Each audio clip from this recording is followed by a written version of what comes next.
Существует ответственность, если вы одного ребенка отправляете. Сегодня в Казани простились с Шамилем Тимирбулатовым. Заслуженный деятель искусств России, народный артист Татарстана, скончался на 63-м году жизни. В ночь на 30 мая у него случился инфаркт за рулем. Композитор потерял управление автомобилем и перевернулся. Светлая память о талантливом композиторе навсегда сохранится в наших сердцах, говорится в некрологе, который подписал президент Рустам Минниханов.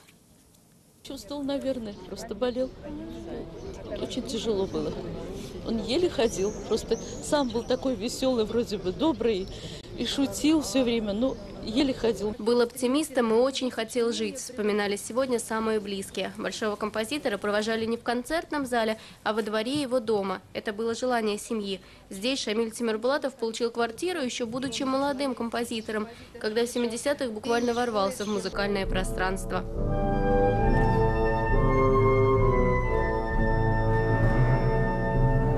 Это его последняя, 5-я симфония «Женский лик победы». Она принесла премию Тукая. Мастер писал не только для оркестра, работал и в камерно-инструментальных и вокальных жанрах.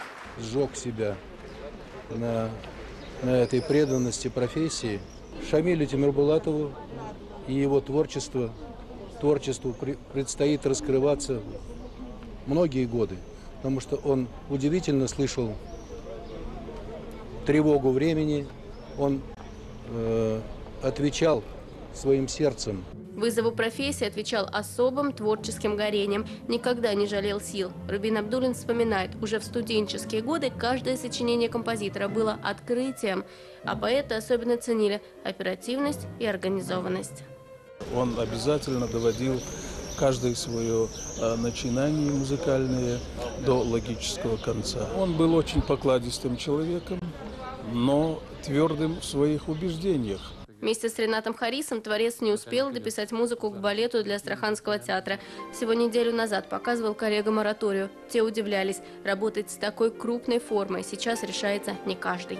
Это был очень талантливый человек, очень работоспособный, целеустремленный. И главное для него было, чтобы его сочинения находили сценическое воплощение. Это был мой лучший ученик. Я думаю, что его имя навсегда сохранится в сердцах людей. Сегодня Шамиля Тимирбулатова похоронили на кладбище Уразлы в Зеленодольском районе.